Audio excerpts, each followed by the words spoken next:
சாமங்கிழங்கு காணும் கறி மசாலா அரைச்சி காய்ச்சறதுக்கு ஃபஸ்ட்டு என்ன செய், ஒரு 1/4 கிலோ சாமங்கிழங்கு என்ன செய், கொஞ்சம் தண்ணி ஊற்றி ஒரு சட்டியில் போட்டு நல்லா கொதிக்க விட்ரு.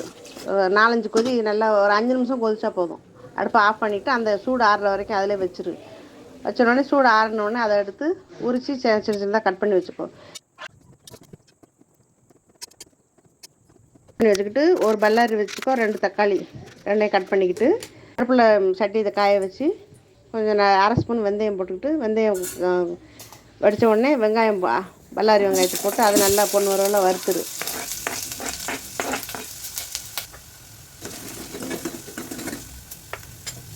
வறுத்த உடனே அதில் என்ன செய்யணும், 1 ஸ்பூன் இஞ்சி பூண்டு போட்டுரு.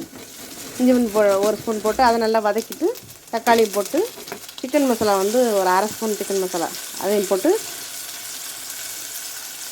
ஸ்பூன் மிளகாத்தூள் போடு. 1 ஸ்பூன் மிளகாத்தூள் போட்டு நல்லா வதக்கிட்டு, மஞ்சத்தூள் எல்லாம் சேர்ந்து நல்லா வதங்கினோடனே இந்த கிழங்கையும் தூக்கி தட்டி,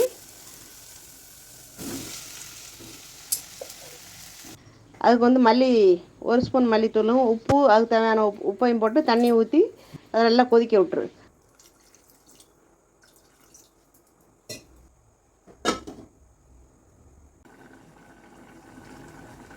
நல்லா தரன்னு கொதித்து மசாலா வாடெல்லாம் போன பிறகு தேங்காய் பால், 1/2 மூடி தேங்காய் பால் எடுத்து வச்சுட்டு அதை ஊற்றி இறக்கிடணும். ஆனால் ருசியாக இருக்கும், நல்லாயிருக்கும் இது.